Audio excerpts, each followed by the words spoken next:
methodically examining these very complex elements that are around the Pike area. And so that is not easy. It is hard to do. You know what's easy? To denigrate something, to attack it, to be negative, to create a divisive environment in our community. It is the easiest thing to do. You know what's hard? To roll up our sleeves, be part of a very lengthy public process in which we have difficult moments, we have great moments, we have happy moments, we have tough moments, but in the end, we as a community collectively come up with a plan, just like other generations of Arlingtonians have done in the past. And I am particularly excited and very inspired about the vast majority of Arlingtonians who understand the Arlington way, who know that it wasn't easy for folks a couple of decades ago to think about whether we should go forward with Metro. It was a very tough call at the time, and then they had to influence and work with a lot of people. They were visionaries. They felt that it was not the best decision to have the Metro run alongside I-66. That, you know, let's try to get it on the ground and see if we can develop something in the future.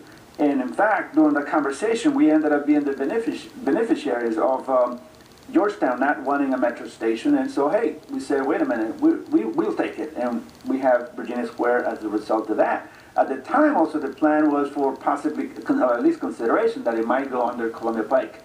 It did not happen. As a result, we had some good things that happened on the Metro corridor by and large, as we know it today, which we describe it as our economic engine. I think both in the Rosslyn-Boston corridor and our Route 1 corridor. What was not planned well at the time, because not everything, you know, all these things aren't perfect. You have to learn lessons and so on. There was not a deliberate plan to protect affordable housing. And there wasn't that focus. It wasn't underrated. It wasn't that people didn't want to focus on it. It wasn't underrated at the time. And so we here today in at this era, we are confronted with a decision. Are we going to stay stagnant and be timid, or are we going to be bold and innovative and follow the tradition that we have had, the people that preceded ourselves, not only those who are in elected office, but also the community who we time and again ask them to volunteer to help us craft these plans and make these decisions. I believe we ought to be bold and innovative. We are a model around the country. It's a matter of fact that our plan that protects 6,200 affordable housing units in the Columbia Pike area is now being touted around the country for transit-oriented development, because no one else has come up with a plan like that. When we started to do this, we didn't know that. We just we thought what was in our heart. And what we collective as a community were challenging one another to come up with this. And we know we push staff very hard. Professional consultants, everyone in general, our citizens participate in rolling up this sleeve, working hard to make this happen. We did. And we didn't do that because we were going to be used as a model. We didn't know that. What we are doing, what we didn't know then, but we know now, is that we would be bold, we would be innovative, we were moving Arlington forward. And this really goes beyond Arlington. What we are crafting here is a regional vision for the next wave of public transit system that will connect people around our area.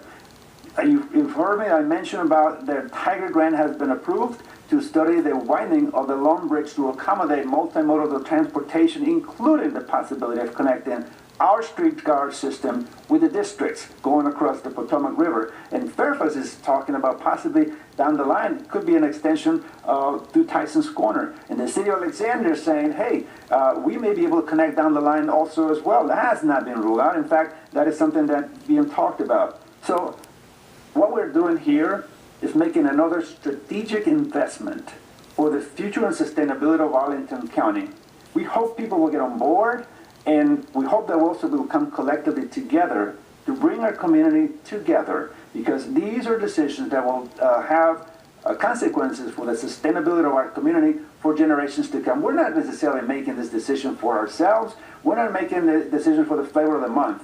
What we're making is an investment for the future of our community, while at the same time purporting and the desired goal to protect our diversity, to protect affordable housing, which from the beginning, the entire concept of Columbia Pike revitalization has been part of the focus, to build around and be proud of our diversity in the area.